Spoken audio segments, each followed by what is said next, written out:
potere al popolo.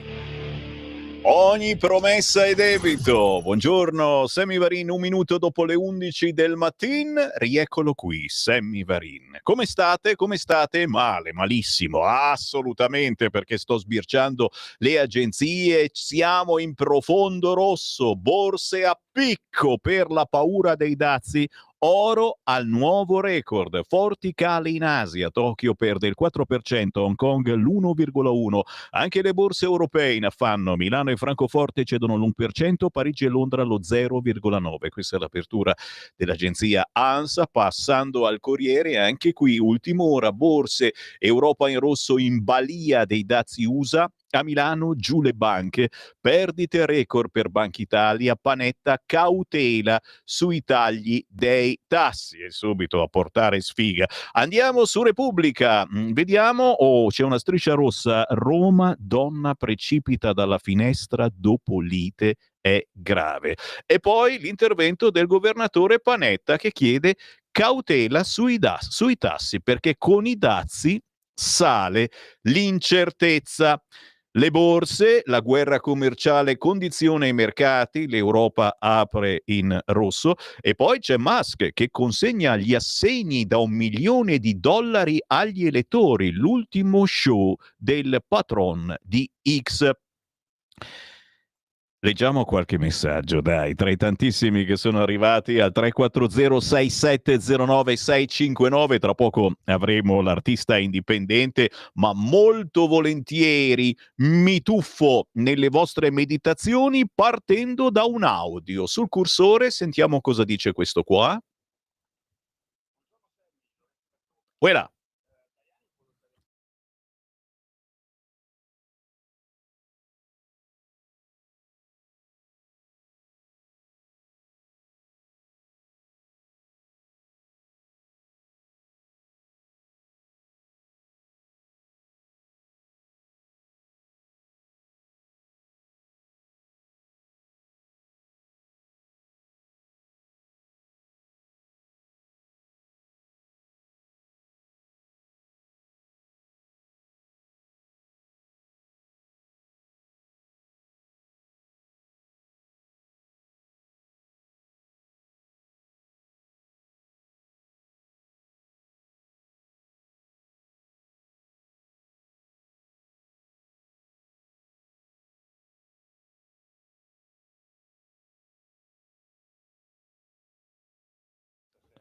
Sì, sai, si crea un cortocircuito, perché insomma dobbiamo adesso circolare con il coltellino svizzero, ma i nostri ragazzi e gli islamici soprattutto sono molto più avanti perché loro hanno il macetino islamico ormai da anni e hanno insegnato ai nostri figlioletti che effettivamente è utile avere un coltello sempre in tasca. Che schifo! Che schifo! Io sempre con Putin, scrive Enrico Toscano a Imperia. Ai ai ai, Enrico? Ti stanno già bussando alla porta? Se Tajani parla sempre contro di noi, vuol dire che la Lega non conta più nulla per colpa di Salvini, resta muto nel suo buco. Cioè, questo è un salto mortale, no? Per colpa di Salvini. Caro Piddino, facci vedere la tessera, dai, faccela vedere, faccela toccare. Tajani chi? Ma davvero l'Italia ha un ministro degli esteri? Il nostro paese non ha una politica estera. So che esiste un certo Tajani che dice tutto il contrario di quello che afferma Salvini. Per il resto, buio pesto. Ma tant'è. Sapete, siamo a lunedì. Dobbiamo tirare venerdì, sabato e domenica il congresso della Lega. È chiaro che in queste ore si deve scaldare la situazione e noi siamo pronti a renderla rovente perché ci piacciono anche le polemiche, non chiaramente solo e soltanto all'interno della Lega. E quella che c'è oggi sui quotidiani riguardo Forza Italia non è certamente nuova, ma ci fa capire, insomma, di come la Lega stia andando avanti con i suoi pensieri anti-armi, anti-guerra. Siamo gli unici all'interno del centrodestra? Direi di no. anche la Meloni si è lasciata scappare qualche frasettina negli scorsi giorni interessante, ma di questo torneremo a parlare tra pochi minuti. Adesso c'è la pausa con l'artista indipendente. E che pausa, ragazzi, e che artista nuovo, nuovissimo, tutto da scoprire, tutto da ascoltare, con un pezzo. Lo sapete, noi siamo forse la prima e una delle pochissime radio che trasmette anche musica in lingua, in dialetto.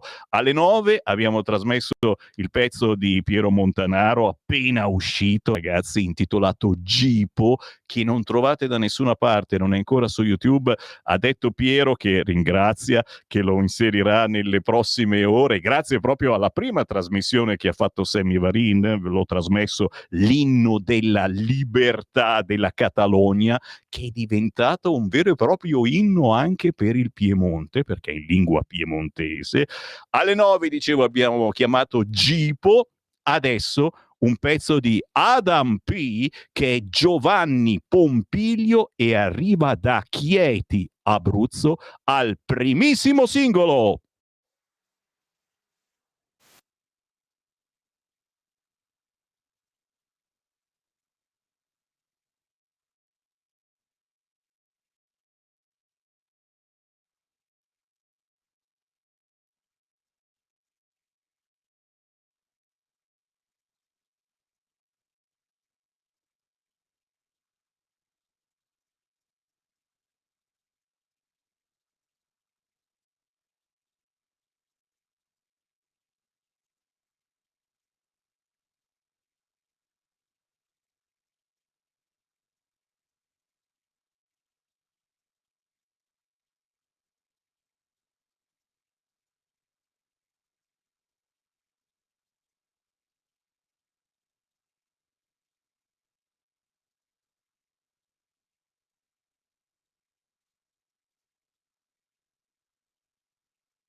Guarda che ti ipnotizza, questo pezzo. Si chiama Adam P, in realtà è Giovanni Pompilio, arriva da Chieti, Abruzzo, e la nuovissima canzone è Aripieti, che non è scritto così, però è scritto Aripi, poi J e T, Aripieti. Non lo so se l'ho nominata giusta, glielo chiediamo direttamente a lui. Adam P, ciao! Ciao, buongiorno. È così? Come si pronuncia? Prova a dirlo tu. Arripide, Eh sì, ci siamo, quasi, dai, Sammy siamo, ci Varin. siamo. Io padano, padanissimo, e però insomma mi devo un attimo contaminare, anche perché Adam, questo è un pezzo veramente forte, potente, ti psicanalizza, ti risveglia e soprattutto poi ti viene da ridirlo, ripigliati, ripigliati. C'è anche un video particolarissimo. A questo punto mi zittisco, non so da dove vuoi partire, se vuoi partire dallo spiegone della canzone o se vuoi partire da chi sei tu. Perché questo è il tuo primissimo singolo ufficiale. Poi cercando su Instagram Adam P saltano fuori altre divagazioni, altri divertissement. Da dove partiamo, Adam? Da dove vuoi partire? Possiamo, possiamo partire ovviamente da dove vuoi tu, posso iniziare a raccontare magari, ecco, da dove vengo artisticamente. Sì, dai, Eh, dai. sono, mi sono fermato con la scrittura in realtà 25 anni fa. Io ero proprio un poco più che un bambino quando ho iniziato a scrivere le prime rime. Sono sempre stato appassionato soprattutto di sonetti, che hanno una struttura poetica particolare a livello di rime. Ehm, Poi diciamo che l'adolescenza, sono cresciuto, ho cominciato a lavorare, ho messo da parte un po' tutte queste cose, le ho riscoperte 2 anni e mezzo fa, quando ho avuto diciamo, un burnout lavorativo. Ho avuto un bel crollo, diciamo, psicologico, che mi ha portato insomma a non stare, diciamo, benissimo, a farmi insomma tante domande, dove sto andando, che strada sto prendendo, eccetera, eccetera. Quindi diciamo che mi sono fatto tante domande. Alla fine diciamo che la risposta che mi sono dato in generale è stata appunto quella di riprovare con la scrittura, con comunque delle cose che mi avevano emozionato da ragazzo e che mi stanno dando tantissimo, tantissimo. Forse è la cosa che mi sta più dando in assoluto adesso, negli ultimi tempi, che è la musica, ecco. Stai dicendo delle cose importantissime, che purtroppo capitano a molti di noi. Restare senza lavoro è una cosa gravissima che purtroppo, ripeto, accade. Non bisogna farne una tragedia, un dramma, si ricomincia, si ricerca, però in quel momento ci vuole qualcuno o qualcosa che ti dia una mano, e ti parlo dal punto di vista psicologico, dal punto di vista del morale, dal punto di vista del facciamoci coraggio e si va avanti. In questo caso tu hai trovato la musica. Sì, esatto. Diciamo che è stata una grossa valvola dove sono riuscito insomma a sfogare parte di quello che avevo da dire, parte delle cose che magari ecco, volevo comunicare, volevo condividere. Io credo che in generale la musica sia, a parte inclusione, che diciamo l'aspetto più aleatorio e utopistico che mi viene da dire, che è inclusione. Io sogno assolutamente dal punto di vista musicale che ci fosse molta più inclusione, soprattutto a livello tra artisti, tra persone di altri generi, o addirittura tra virgolette concorrenti, quindi persone che fanno la stessa musica. Il mio sogno è appunto l'inclusione, cioè quella di smetterla di farsi le guerre, e cercare sempre di collaborare e di crescere insieme.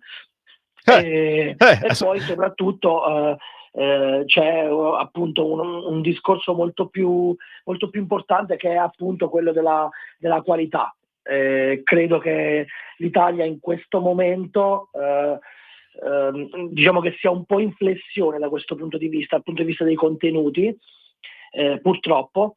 E quindi ecco, ho cercato di rispolverare un po' l'old school, quindi i tecnicismi e incastri magari più anni 90, anni 2000, dove l'hip hop era utilizzato per denunce sociali e per raccontare delle cose che possono potenzialmente far crescere una persona, comunque farsi delle domande, analizzarsi piuttosto che, ecco, come dico sul pezzo appunto, minacce, bombe a mano sotto i pezzi drill, che sono cose che assolutamente non mi competono, ecco.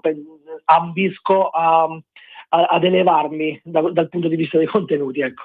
E noi stiamo applaudendo, perché trovare un rapper che dice apertamente che non condivide certi contenuti portati avanti invece molto spesso da quelli più importanti, che diventano dei cattivi maestri per i nostri ragazzi, e lo vediamo anche dalla rassegna stampa di quest'oggi, signori. A 15 anni si gira tranquillamente col coltello in tasca, perché così ti senti più sicuro. Già, peccato che poi per ogni cazzata lo tiri fuori e ammazzi quello che hai davanti per ogni cazzata. Stiamo esagerando, ed è importante capire poi questi personaggi che musica ascoltano, che artisti ascoltano. Molto spesso sono loro che per la prima volta ti insegnano a tenere il coltello in tasca, quando non qualcosa di più importante. Non è il caso di Adam P, che arriva da Chieti, e dal video che vediamo su YouTube è facile, basta scrivere Adam P, Aripiget,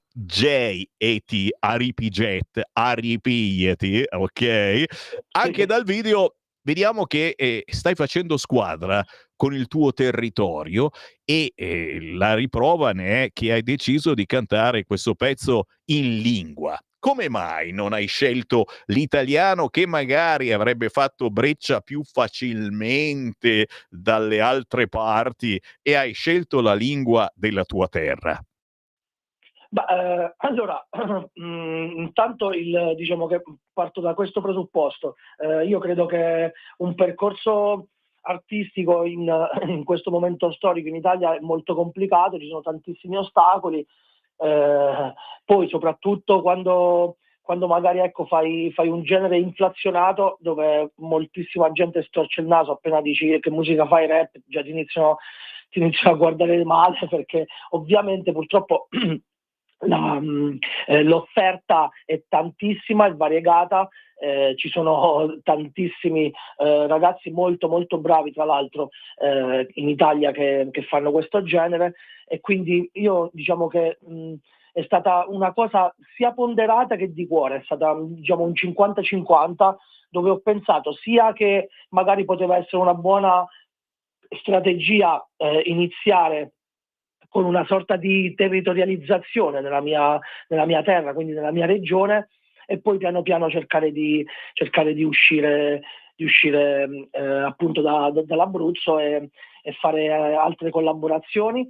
Però dall'altra ti dico che è stata anche una scelta molto di cuore, di pancia, perché comunque io sono molto molto molto legato alla mia terra, sono grato alla mia terra, a quello che mi ha dato, sono fiero delle mie origini, e quindi dare il titolo in dialetto abruzzese per me è stato chiudere un cerchio, una cosa che io ho sempre detto, rimanere coerente, perché è facile dire sono attaccato alla mia terra e poi non la nomini mai, invece io volevo rimanere coerente, quindi sebbene la canzone sia tutta in italiano, ci sono dei rimandi sull'Abruzzo.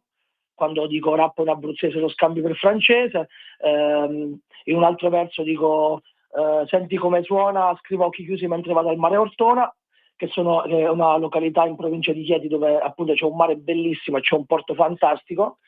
E poi il richiamo finale è quello appunto del titolo, Aripiete, che ovviamente significa riprenditi in Italia, però da noi, come dico nella canzone, dalle mie parti si dice Aripiete. E devo dire che ne avremo bisogno un po' tutti noi. Arripigliatevi, è il caso di rialzare la testa, darci una bella scrollata così, e ritornare svegli. Signori, noi come Radio siamo stati tra i primissimi a trasmettere musica, canzoni di artisti italiani che cantano in lingua, in dialetto, dalla Sicilia a Bergamo Alta, alle valli bresciane, per cui non possiamo che applaudire alla scelta di Giovanni Pompilio, in arte Adam P, di dedicare tanto spazio al territorio nella sua primissima canzone ufficiale. E se vuoi un consiglio, Giovanni, è proprio cercare spazio nei locali della tua città, della tua zona con questo pezzo può essere un viatico importante per lanciarti. Poi arrivano le altre canzoni, gli altri pezzi in italiano, eccetera, ma questo può essere uno spartiacque interessante rispetto ad altri artisti che non hanno tanto coraggio quanto ne hai avuto tu, pur appunto per una motivazione buona, perché sei passato da un momento emergenziale come quello della perdita di lavoro a un qualcosa in cui hai fatto appello a tutti quanti: diamoci una mano, datemi una mano, arripigliati e cerchiamo di rialzarci tutti quanti insieme. Ed è un esempio molto bello per tutti. Per cui Adam, prossimo giro, prossimo divertimento, noi aspettiamo certamente il prossimo singolo o l'album.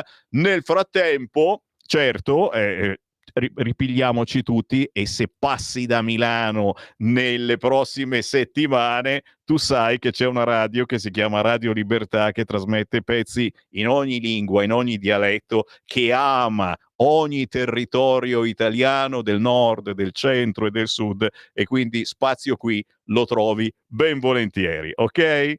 Grazie infinite, grazie mille. Oh, Adam P, bisogna scrivere così su Instagram per cercarti? Allora, su Spotify sì, basta scrivere Adam P. Invece su Instagram bisogna cercare scritto tutto piccolo, io sono Adam P, tutto attaccato. E allora direi che ci siamo. Avete preso nota? Ve lo ricorderò ancora. Grazie davvero Giovanni, buona musica, alla prossima. Grazie, buona giornata, grazie, buon lavoro. Segui la Lega è una trasmissione realizzata in convenzione con La Lega per Salvini Premier. E grazie, arrivano i complimenti, ma io non c'entro niente. Insomma, è Giovanni che ha avuto veramente un bel coraggio in un momento di sfiga, perdendo il lavoro, di dire dai, mi faccio coraggio, incido una canzone e la intitolo Arripigliati. Ultima ora che non vi aspettate. Marine Le Pen dichiarata 2,9 milioni al Parlamento UE. A rischio il suo futuro politico, appena lanciata da tutti i siti. La leader del RN finanzia assistenti parlamentari europei che tra il 2004 e il 2016 in realtà lavoravano per il partito in Francia. Il candidato alle presidenziali del 2027 potrebbe diventare il Delfino Bardella. Questa è l'apertura del Corriere. Su Repubblica, Marine Le Pen colpevole di appropriazione indebita di fondi UE. Verdetto sull'eleggibilità a breve.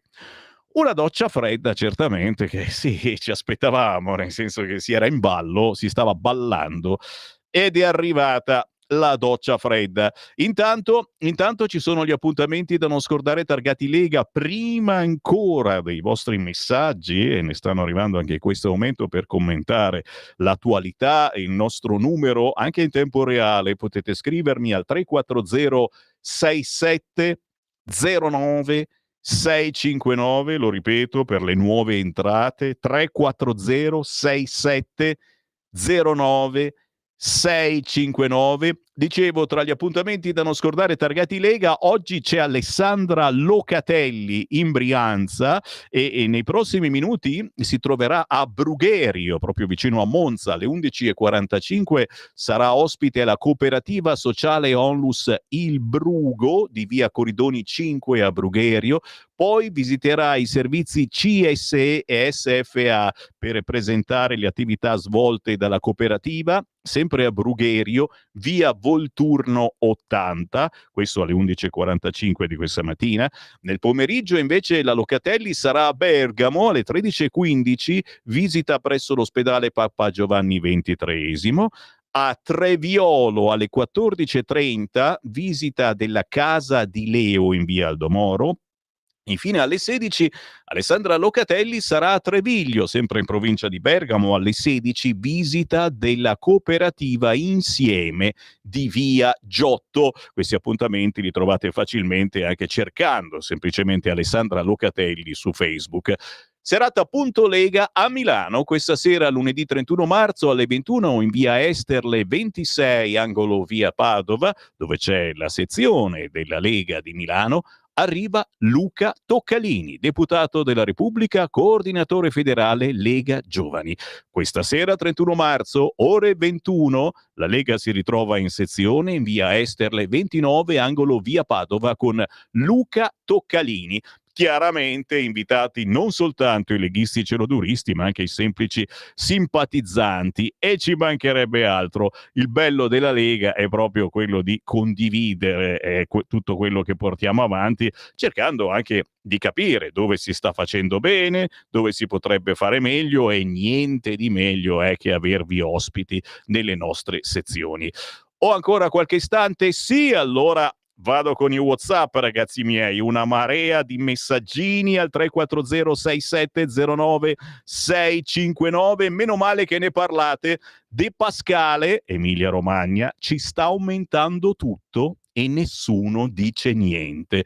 È vero, ne parlano poco i giornaloni, anche di quello che sta accadendo in Umbria, che è la stessa cosa. E in Toscana che succede? Mentre nei paesi musulmani bruciano le chiese cattoliche, magari anche con dentro i fedeli, qui in Italia i nostri preti e vescovi offrono le nostre chiese. Cosa sta succedendo dentro la Chiesa cattolica? Si stanno sottomettendo ai musulmani, scrive Clara.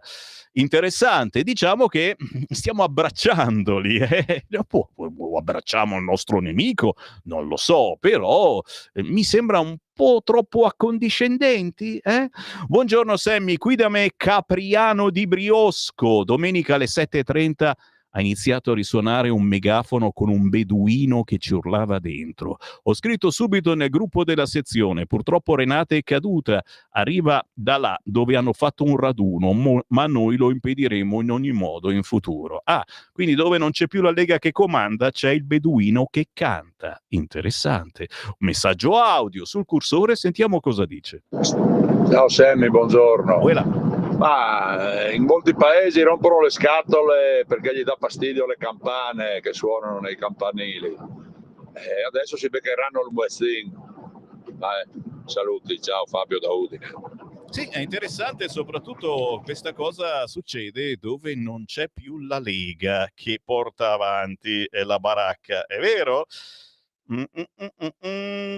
WhatsApp, vediamo quest'altro, Antonio da Udine, una vergogna, d'altra parte la gente ha votato questa amministrazione che non ha mai fatto segreto del suo appoggio agli islamici. Stiamo parlando di Milano, stiamo parlando di Torino e altre città dove appunto si festeggia la fine del Ramadan, proprio in queste ore, è vero. Allora, ma mi fate sapere qualcosa da Pioltello? E si diceva appunto che anche a Pioltello, anche quest'anno, si chiudesse la scuola, però in questo caso se il Ramadan è finito ieri, nel weekend, e oggi si va a scuola normalmente. Fatemi sapere qualcosa, ascoltatori pioltellesi. 340 6709 659. Ma io adesso mi fermo, c'è la pausa, ma tranquillamente ritorno tra pochi minuti con i vostri messaggi e poi, ragazzi, ci collegheremo con Pietro Licciardi che ci presenterà la sua nuova rivista, si chiama Briefing e parla di geopolitica.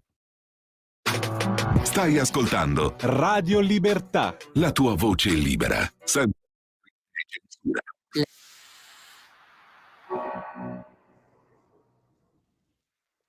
Lo amiamo perché ci offre sempre le cose più buone e naturali. Linea Alberto Acerbis. Ecco cari amici di Radio Libertà, un saluto da Alberto Acerbis. Con i primi di aprile a numero chiuso, perché quello di cui vi sto parlando, che molti stanno aspettando, è un prodotto davvero molto importante e delicato anche nella sua formulazione. Parliamo del collagene non standardizzato di tipo 2.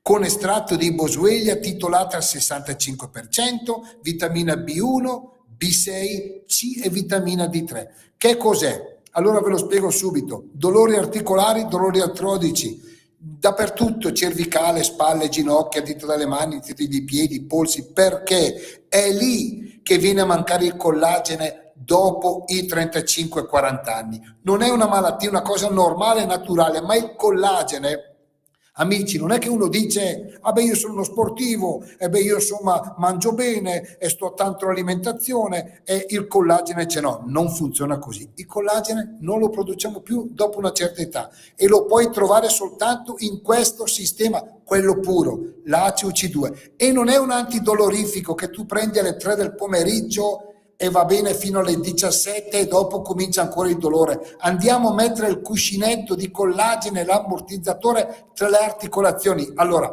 ve la faccio breve, è questo.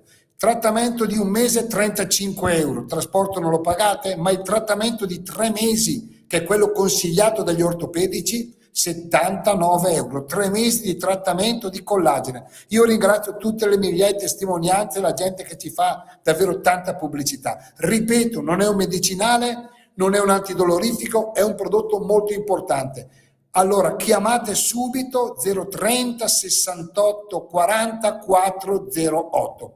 Oggi è disponibile Miriam, che è esperta in integratori, quindi chiamate pure 030 68 40 408. Buona Pasqua a voi e alle vostre famiglie. Stai ascoltando Radio Libertà, la tua voce libera, senza filtri né censure, la tua radio.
Stiamo tenendo d'occhio, anzi d'orecchio, in queste settimane. È stata già ospite qualche minuto tempo fa e forse ci ritorna questo venerdì a mezzogiorno nella trasmissione Musica Indipendente. Si chiama Scerrilli Cherrilli, Cherrylli.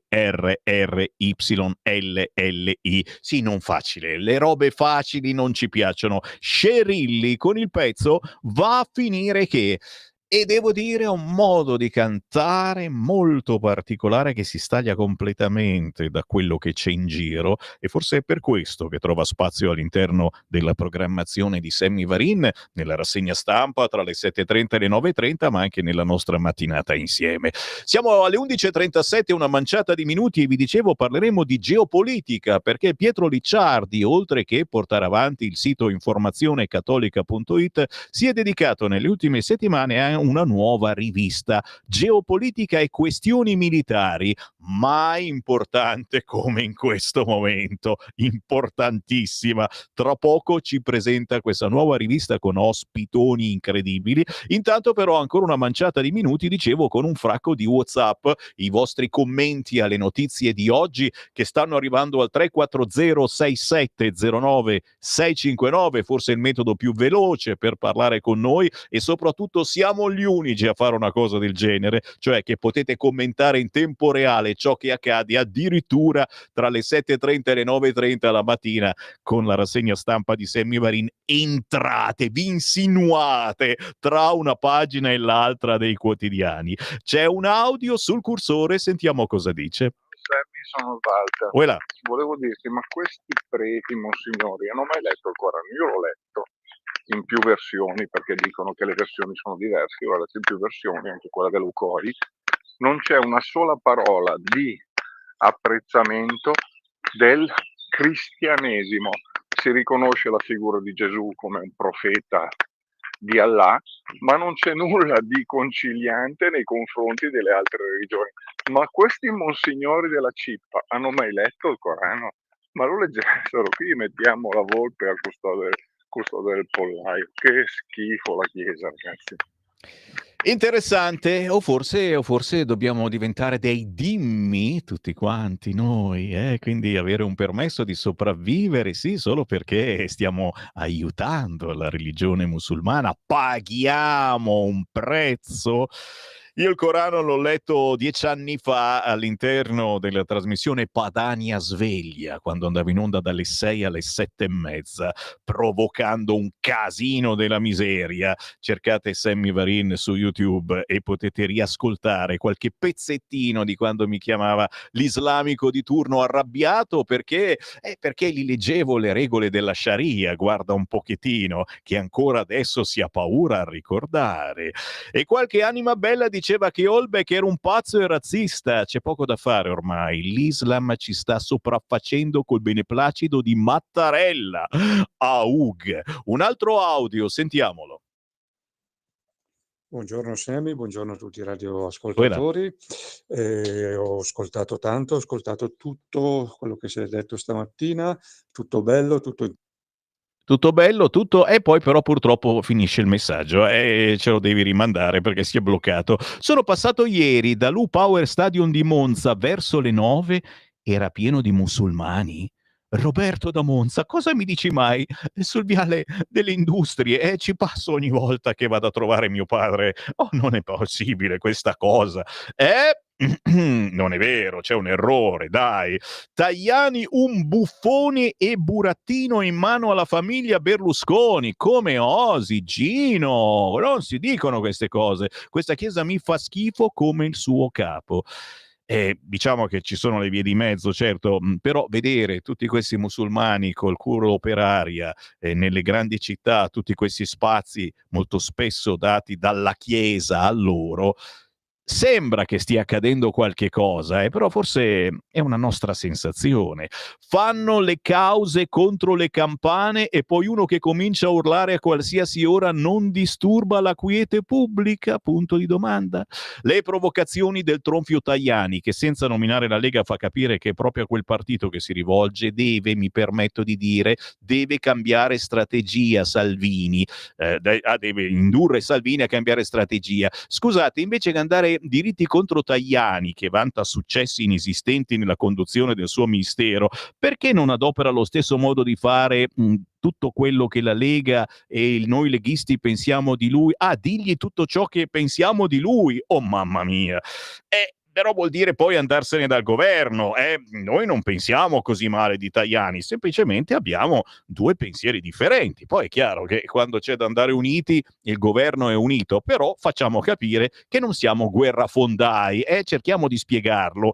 Era meglio che ci tenevamo l'amicizia con la Russia. Europa-Russia sarebbe stata una potenza assoluta.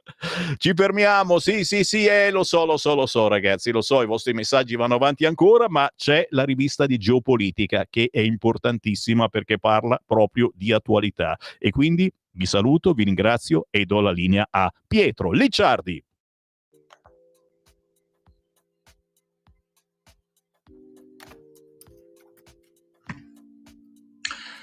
Gentili ascoltatori, benvenuti in questo spazio dedicato alla geopolitica e alle questioni militari, curato da Briefing, una nuova rivista nata per informare su quello che avviene nel mondo in questo tempo quanto mai in fermento. La guerra russo-ucraina non è terminata. A Gaza Israele continua a colpire obiettivi di Hamas e in Siria la situazione non è affatto stabilizzata, nonostante la caduta di Bashar al-Assad. Ecco, iniziamo proprio dal Medio Oriente con l'analista Amedeo Maddaluno, una delle firme di Briefing, il quale si occupa da 15 anni di questioni strategico-militari ed economico-politiche, con particolare attenzione al Medio Oriente. Buonasera, ecco, dottor Maddaluno, buonasera. Buonasera. Spesso quando si parla di Medio Oriente si tende a semplificare, riducendo tutto allo scontro tra mondo arabo e Occidente. Per quanto riguarda ad esempio il conflitto israelo-palestinese o a certe dinamiche religiose come nel caso della lotta tra sciiti e sunniti, ad esempio in Siria, ma forse le cose sono un po' più complicate di così, o sbaglio? Sono molto più complicate e proviamo proprio a sottolinearlo nei prossimi numeri della nostra rivista. Tra le dinamiche chiave della politica interna e della politica estera degli stati mediorientali ci sono ad esempio quelle tribali. Si è ricondotta per decenni la storia del Medio Oriente alla dinamica Islam contro Occidente, come se l'Islam fosse un monolite e questo monolite non avesse altra agenda che scagliarsi contro di noi. Poi col conflitto civile siriano abbiamo scoperto che ci sono delle divisioni all'interno dell'Islam, sciiti e sunniti, le due grandi confessioni in cui si divide la Ummah, la comunità dei fedeli musulmani. E allora abbiamo ricondotto tutto quello che succede in quell'area del mondo a uno scontro fra sciiti e sunniti, con le due potenze Iran e Arabia Saudita a fare da padrino. In realtà questo trascura tutta una serie di dinamiche molto più importanti. I singoli stati del Medio Oriente, considerando sia il Nord Africa che il Levante, sono in realtà società molto divise tra tribù, tra fazioni claniche che arrivano fino alle strutture familiari di quelle società medesime e che dividono anche paesi omogenei dal punto di vista religioso come la Libia e che impattano per esempio sul teatro siriano anche al di là appunto della faglia tra sciiti e sunniti. Abbiamo avuto tribù sunnite che hanno appoggiato per esempio il governo damasceno di Bashar al-Assad e abbiamo avuto dissidenti anche all'interno degli intellettuali delle stesse comunità alawita, quella del presidente Assad, della famiglia Assad, o all'interno delle comunità cristiane, di solito molto vicine al precedente governo. Quindi perché sottolineare questo? Perché se noi non cogliamo la complessità delle società medio orientali, potrei andare avanti a parlare per ore del frazionismo all'interno delle stesse tribù, non riusciamo mai a farci un quadro realistico della politica di quei paesi, di quelle aree del mondo e finiamo per sbagliare azione, sbagliare ricette, ecco, nel relazionarci con quel mondo. Ecco, lei ha fatto accenno alla divisione in clan in clan all'interno del Medio Oriente. Ecco, ad esempio, certi regimi come quello di Saddam in Iraq o quello di Assad in Siria, eppure nella Libia di Gheddafi, si reggevano proprio su clan familiari o tribali. Adesso che il quadro politico mediorientale è mutato con la deposizione di questi dittatori, cos'è cambiato nella gestione del potere nei diversi stati dell'area? Ma da italiani, da figli di una cultura mediterranea, conosciamo benissimo quanto si dice nel Gattopardo di Tomasi di Lampedusa. Guarda caso, siamo nel mondo siciliano, una terra influenzata dalla cultura araba. Tutto deve cambiare perché nulla cambi. A vecchi clan e centri di potere se ne sono sostituiti altri che non sono nemmeno troppo nuovi. Se andiamo a vedere l'albero genealogico del nuovo presidente siriano, al-Jolani, andiamo a vedere che è uno dei figli del notabilato del mondo arabo-sunnita siriano, ha tra i suoi zii, tra gli zii della moglie, persino dei ministri. Quindi, insomma, non stiamo parlando di parvenu, non stiamo parlando di persone che vengono da troppo distante dal potere, forse nemmeno di veri rivoluzionari. Non penso di menzionare Pareto a sproposito se parlo di meccanismi di circolazione delle elite. Ci siamo raccontati le primavere arabe in Occidente come un grande afflato rivoluzionario e democratizzatore. Nulla di più falso. Forse era così nei sogni di generazioni di intellettuali, di giovani e di studenti che volevano un cambiamento reale. Ma quella stagione si è conclusa semplicemente con un cambio al vertice, temo con nuovi criminali che hanno sostituito i criminali vecchi. Ecco, la ringrazio, dottor Maddaluno. Ecco, passiamo adesso ad un altro argomento con Giulio Poggiaroni, autore di numerosi articoli di storia militare ed esperto di marina militare. Dottor Poggiaroni, in questi giorni si fa un gran parlare di riarmo europeo, come se il continente fosse del tutto disarmato, il che è in parte vero se pensiamo alla componente terrestre, un po' meno per quella aerea. Ecco, invece per le marine militari che possiamo dire? In Mar Rosso abbiamo visto numerose nazioni impegnate con capacità non del tutto omogenee, mi pare. Lei che dice?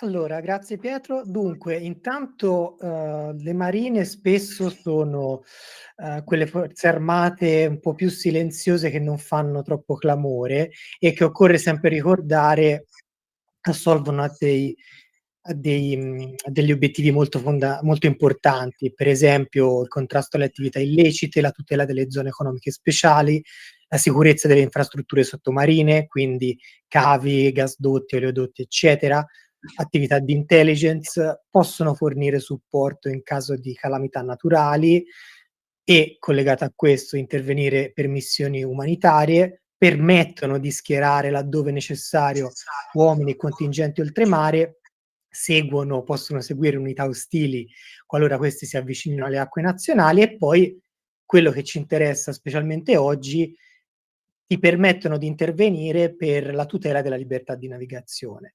L'abbiamo visto nel Mar Rosso, questo scenario è fondamentale per l'Italia, è un paese che vive delle importazioni e delle esportazioni che corrono sul mare e in Mar Rosso abbiamo visto un intervento prima americano con un piccolo aiuto inglese e poi di lì a poco un intervento anche europeo, prima più sparpagliato con Italia, Francia che hanno mandato delle navi e poi un intervento sotto egida pienamente europea quale quello della missione Aspides che abbiamo raccontato un po' nel dettaglio nel primo numero di briefing.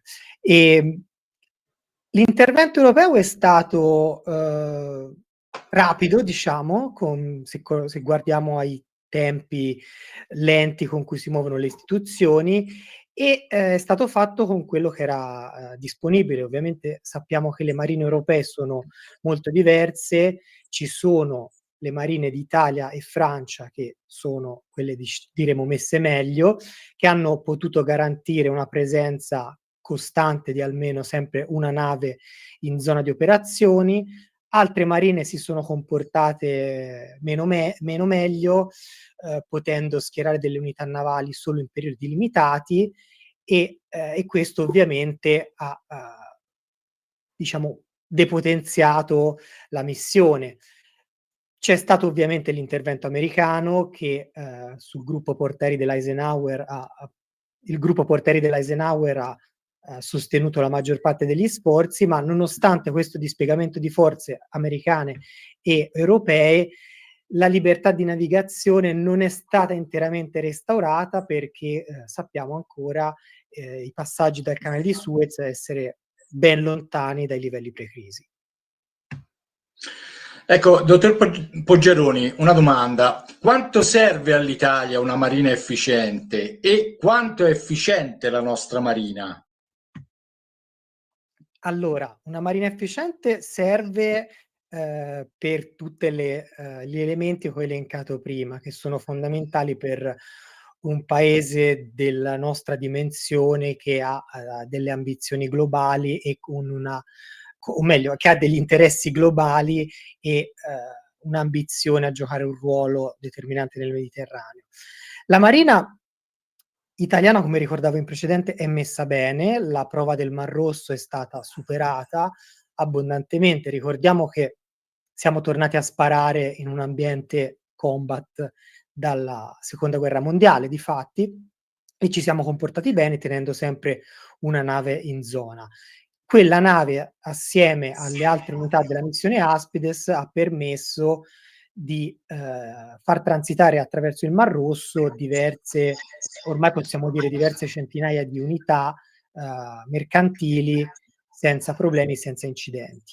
Ora, la Marina Italiana, venendo alle unità, messa bene in quanto sappiamo dispone di un'unità portaerei con un'aviazione imbarcata, a cui si sono di recente aggiunti gli F-35, in via di acquisizione, non abbiamo ancora completato tutta l'acquisizione dei velivoli acquistati. Abbiamo una nuovissima nave d'assalto anfibio, il Trieste, che presto potrà operare gli F-35, e poi abbiamo una discreta componente di navi di superficie, cacciatorpediniere, fregati e pattugliatori d'altura, che sono in grado di fare difesa antiaerea, lotta antisommergibile, pattugliamento d'altura, pattugliamento delle acque costiere e quant'altro. Tutte queste navi, pattugliatori, fregate e cacciatorpediniere, possono essere schierate come navi di prima linea in scenari caldi, come appunto pensiamo il Mar Rosso. Poi c'è tutta una componente di navi, corvette, unità pattugliatori di seconda linea, che invece pensiamo più per un utilizzo nelle acque di casa, ma a volte quando le esigenze lo richiedono non solo. C'è poi, vabbè, non sto a dilungarmi su tutta la componente anfibia e altri settori, ma ovviamente una componente sottomarina conforme a quelli che sono gli interessi attuali del paese. Occorre però ricordare che la disponibilità di personale è un problema sentito e che attanaglia non solo la Marina italiana ma tutte le marine del mondo, a cominciare da quella americana, e questo è un problema su cui si è iniziato a prendere qualche misura, ma ancora dovremmo attendere. Benissimo, la ringrazio anche il dottor Poggiaroni e ricordo che sia il dottor Maddaluno che Poggiaroni affronteranno alcuni degli argomenti che qui hanno solo accennato nel prossimo numero della rivista di geopolitica e questioni militari Briefing, che ricordo potete acquistare sul sito www.periodicobriefing.info. Ecco, nel sommario di marzo abbiamo un'intervista di Mirko Campochiari all'ex ambasciatore italiano a Kiev Pier Francesco Zazzo, un articolo sul riarmo europeo e una riflessione sulle dinamiche tribali in Medio Oriente di Amedeo Maddaluno. Inoltre una riflessione sulla Siria del dopo Assad, un articolo del generale Paolo Capitini sulle artiglierie che in Ucraina hanno dimostrato di essere ancora indispensabili sul campo di battaglia. Giulio Poggiaroni scrive invece sulla Royal Navy, che ormai non è più quella ai tempi di Nelson. Infine, un articolo sull'uso dell'intelligenza artificiale nella guerra psicologica e l'evoluzione del combattimento aereo dal cannone al missile. Ecco, prima di chiudere parliamo adesso con il dottor Andrea Muratore, che è analista geopolitico ed economico, collaboratore di ISPI. Buonasera, buongiorno dottor Muratore. Ecco, in questi giorni si fa un gran parlare di riarmo europeo e per quanto la guerra in Ucraina abbia reso evidente che tutti i paesi europei non sono in grado di sostenere un conflitto convenzionale di media-alta intensità, mi pare che un po' tutti quanti siano critici, non solo i pacifisti, chiamiamoli così, ma anche chi più realista si rende conto della necessità di una maggiore sicurezza. Quindi cosa manca nel piano ventilato dalla Commissione europea per essere un buon piano, secondo lei?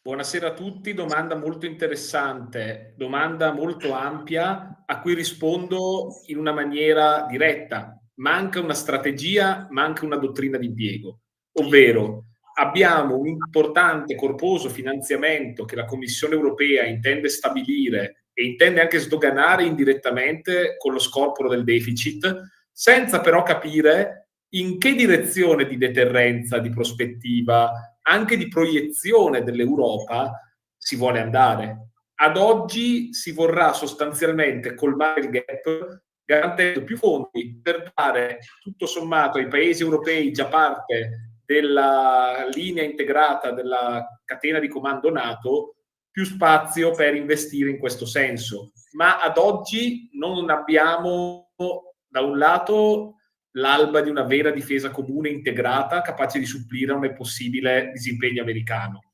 Dall'altro non abbiamo nemmeno quella linea diretta dall'Europa ai paesi chiesta da chi come Mario Draghi spingeva invece per rendere il piano veramente europeo.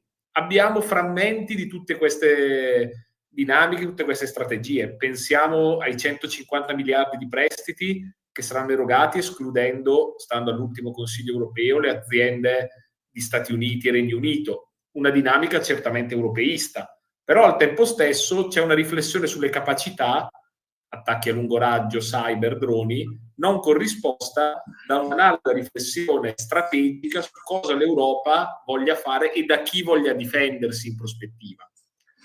Sostanzialmente è un piano che ha come forza e come debolezza il fatto che sconta una grande dipendenza dalla matrice tedesca e dalla presidente von der Leyen e del paese che maggior parte di tutti, la Germania, ha spinto per aprire i cordoni della borsa.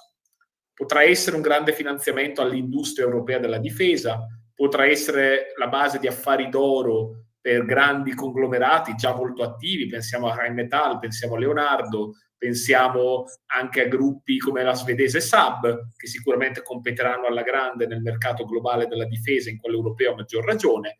Difficilmente però vedremo ancora la difesa europea comune, ma del resto, con il vuoto di politica estera comune che si trova, sfido io a capire cosa unitariamente l'Europa ritenga essere una minaccia a cui difendersi.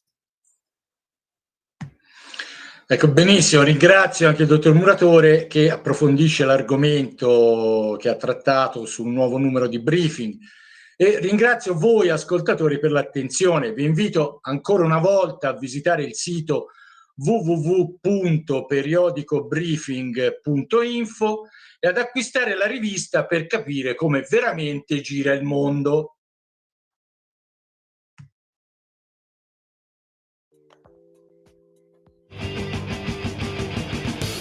Avete ascoltato Potere al Popolo.